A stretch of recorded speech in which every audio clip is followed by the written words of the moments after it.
अब 25 में निश्चित रूप से सरकार बिहार में बदलेगी और इंडिया गठबंधन की सरकार बनेगी। समय से पहले उनको सचेत हो जाना चाहिए, नहीं तो ये लोग उसी जुगाड़ में लगे हुए हैं कि इनको भी तहस नहस करके इनकी पार्टी को तोड़ करके एकदम से बर्बाद कर देना है। उनको उनके पार्टी को साइड करके भतीजा को आगे करना। आज तो ऐसा लग रहा है कि बिहार के खासतौर से पासवान समाज अपने आप को ठगे हुए महसूस कर रहा है। अब विधानसभा चुनाव है तो उनको अपने ताकत का प्रदर्शन निश्चित रूप से करना चाहिए। मैं तो कहूँगी कि उनकी अपनी खुद की पार्टी है।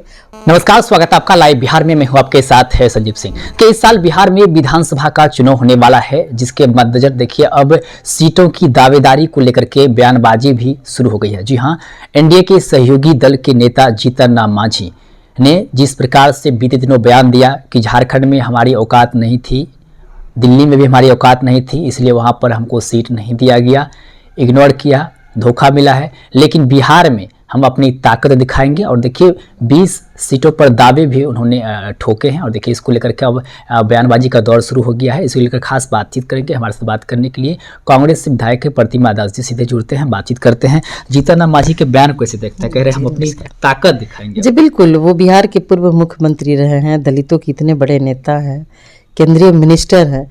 ताकत तो बिल्कुल दिखानी चाहिए, क्योंकि बीजेपी लगातार दलितों के मान सम्मान के साथ खिलवाड़ कर रही है। आप देखिए कि लोजपा जो बिहार की बहुत बड़ी पार्टी थी दलितों की, उसको उन्होंने तोड़ करके बिल्कुल बर्बाद कर दिया। तो अब बारी माननीय मांझी जी की है।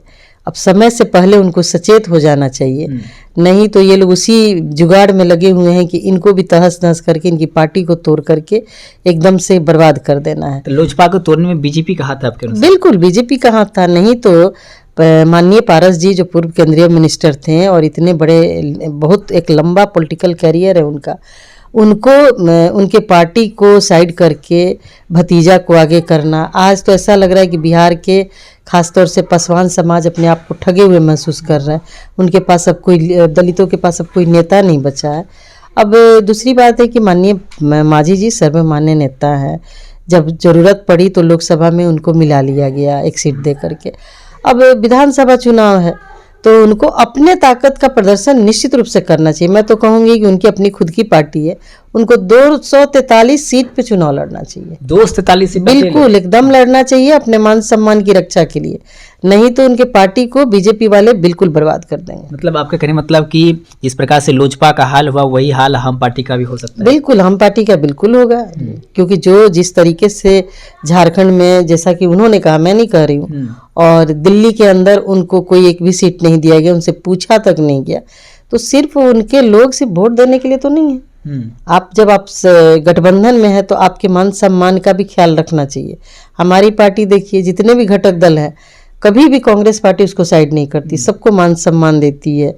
चाहे बहुत सी पार्टी ऐसी जिसके पास एक भी एमपी एमएलए नहीं है, फिर भी उनके मान सम्मान में, और कभी कांग्रेस ने उस पार्टी को तोड़ने का प्रयास नहीं किया, उसको खत्म करने का प्रयास नहीं किया, क्योंकि लोकतंत्र में हर आदमी को अपना एक प्लेटफॉर्म बना करके अपनी बात रखने का अधिकार है।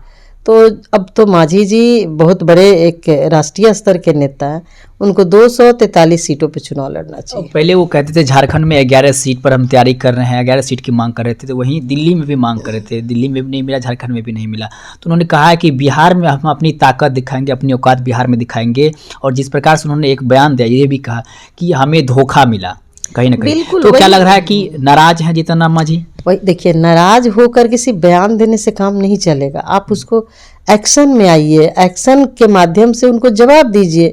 हम तो आपके चैनल के माध्यम से माननीय मांझी जी जो मेरे अभिभावक तुल्य हैं, उनको कहना चाहते हैं, बीजेपी और जो लोग आपको कमतर आंक रहे हैं, जो आपके मान सम्मान की रक्षा नहीं कर रहे, आप समय रहते निर्णय लीजिए और उनको जवाब दीजिए। लग रहा है जीतन राम मांझी की मजबूरी है एनडीए बने रहना अभी? ये तो हम नहीं जानते हैं, क्योंकि ये तो वही बताएंगे, लेकिन वो चाहते हैं कि उनकी पार्टी का अस्तित्व बचा रहे, तो 243 पे उनको लड़ना चाहिए।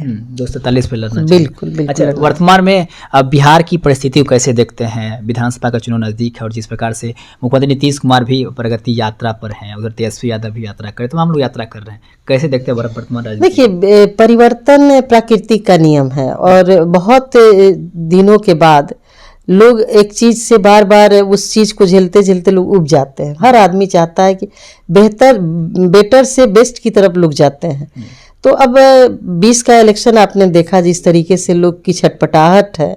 अब 25 में निश्चित रूप से सरकार बिहार में बदलेगी और इंडिया गठबंधन की सरकार बनेगी। इंडिया गठबंधन की सरकार, बिल्कुल। लेकिन तेजस्वी यादव तो कहते हैं कि इंडिया गठबंधन अब टूट गया, मतलब 2024 लोकसभा चुनाव तक ही रहा। देखिए अब वो क्या है नहीं है, लेकिन जिस तरीके का बिहार का राजनीतिक परिवेश है, अभी वर्तमान के हालात है, वैसे में जनता एकदम उभी हुई है। अब ये समय तय करेगा कि सरकार किसकी बनती है, लेकिन सरकार निश्चित रूप से बदलेगी। कहा जा रहा है कि महागठबंधन में भी सब कुछ ठीक ठाक नहीं है। कांग्रेस पार्टी एक तरफ, आप लोग तरफ से कहा जा रहा है कि एक सवर्ण समाज से डिप्टी सीएम होंगे और एक अल्पसंख्यक समाज से डिप्टी सीएम होंगे। तो वहीं अब इधर मुकेश सहनी बीजेपी सुप्रीमो लगातार हर कार्यक्रम में कहते हैं कि मल्लाह समाज का बेटा जो है वो डिप्टी सीएम बनेगा। देखिए अब तो ये कहना नहीं चाहिए, चूँकि हम खुद एक जनप्रतिनिधि हैं। ये हमारे कहने से यदि हम कहें कि हम बिहार के मुख्यमंत्री बनेंगे तो ये तो अजीब सी बात है ना। ये लोकतंत्र है, राजतंत्र तो है नहीं। और राजतंत्र में जनता तय करती है, जिसको बहुमत आएगा वो सीएम बने, डिप्टी सीएम बने, मिनिस्टर बने, बहुमत आने के बाद ही बनता है। ये सब लोग जानते हैं। और आजकल जो एक फैशन हो गया कि हम मुख्यमंत्री बनेंगे, हम मुख्यमंत्री बनेंगे, तो मुख्यमंत्री कोई एक साधारण सा चीज़ नहीं है।